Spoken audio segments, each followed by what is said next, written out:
This week we're going to talk about one of the new calculations introduced in MetPy 1.6, which is Corfidi storm motion. Welcome to another MetPy Monday.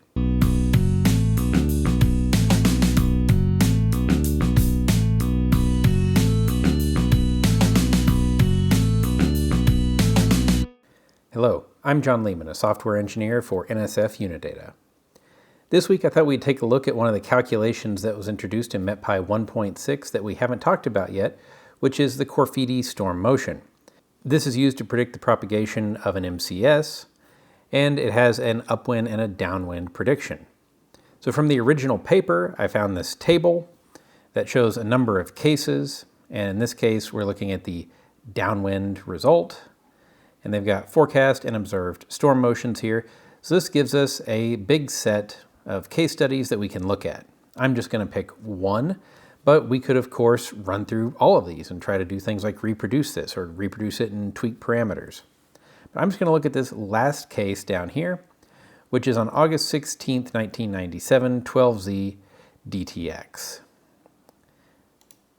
If we look at the documentation, we see that we need to provide pressure, U and V components of wind, and there's some optional low-level jet components. So we need a full pressure profile, full U wind profile, and full V wind profile. So to get that, we're going to need some upper air data, which means we're going to be using Siphon. So from siphon.simple web service, remember your tab completion, .wyoming, I'm going to import Wyoming upper air, which is a class. We're going to need units, so from metpy.units, I'm going to import the pandas data frame to unit arrays helper and the units registry.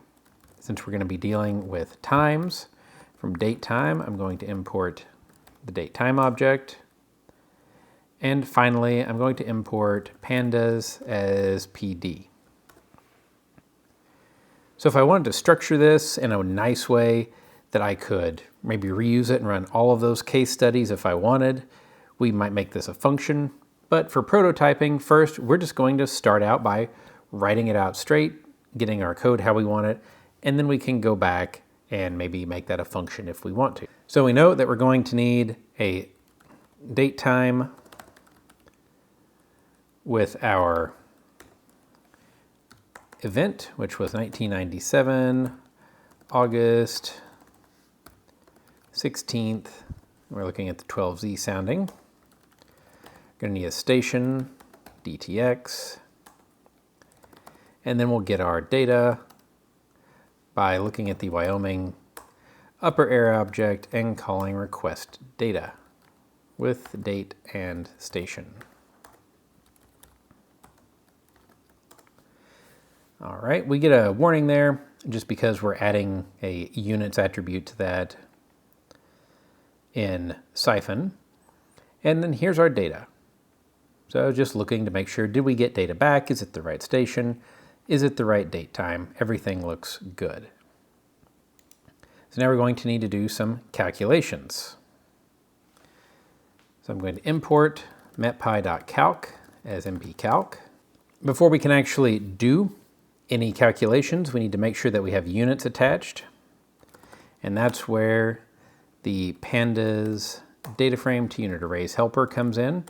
It takes that extra unit attribute that we added into the data frame with Siphon and turns that data frame into a dictionary of united arrays. So now we can actually do the calculation. I'm going to say that motion is equal to mpcalc. I'm going to say that motion is equal to mpcalc dot Corfidi storm motion. Remember, I can use Shift-Tab to see the order that things go in. Look at my function signature here, pressure, U, and V. So I know that I'm going to need df pressure, U wind, and V wind. And if I look at my return, we see that I've got two arrays. These are U and V components of the upwind and downwind storm motions. But I want to get what direction is that? So for that, I can use mpcalc's wind direction function.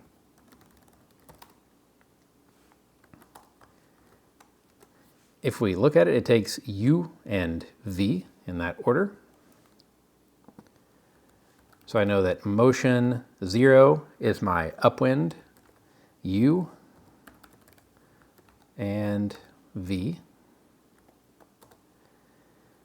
Downwind is going to be the same idea.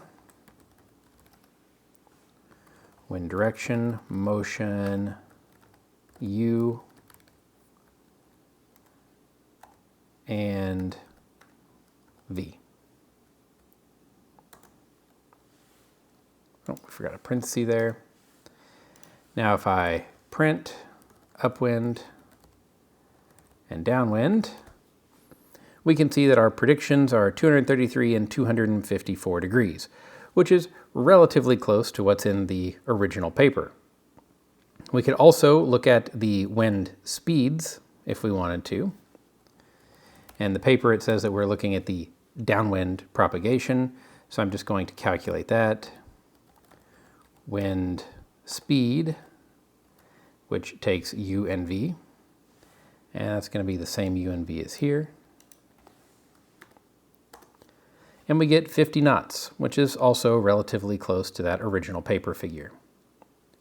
So using Corfidi storm motion is not an incredibly complex function to use. You just need to be able to get sounding data, which is what Siphon is great for. And then you can feed that right into the calculation. And MetPy, thanks to the unit library and some of the other nice features built in, takes care of all the bookkeeping and the legwork to calculate layers and so on. Now you can specify a low-level jet if you would like. If you don't, one is calculated for you, but you notice ULLJ and VLLJ. So you can specify those if you so choose. But now let's say we want to turn this into a function. So I'm going to call it get downwind for case.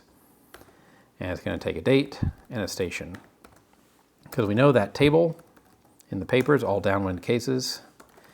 Get the Corfidi downwind propagation motion for a case.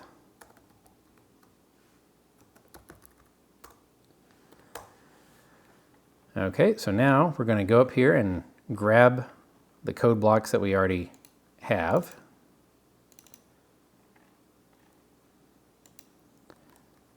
So we've got our date and station are specified as function arguments. Then we're calculating our motion. We only want the downwind.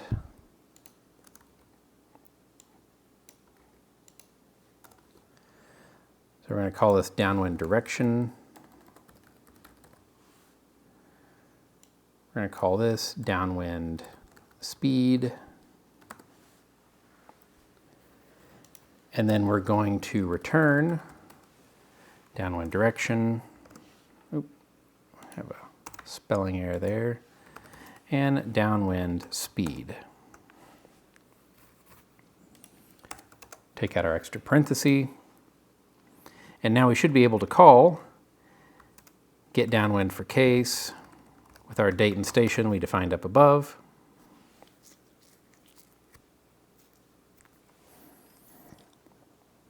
And we see we have a units error. That's because we forgot one line, didn't we? We forgot to use Pandas data frame to unit arrays. So there's no units on those, and MetPy doesn't like that. And now we get our 254 degrees at 50 knots. So we're able to do what we got above. And now we have a function, so if we wanted to go through and just make a list of all of those cases and compare, we could do that very easily. I hope that you found this useful, and I'll see you on the next MetPy Monday.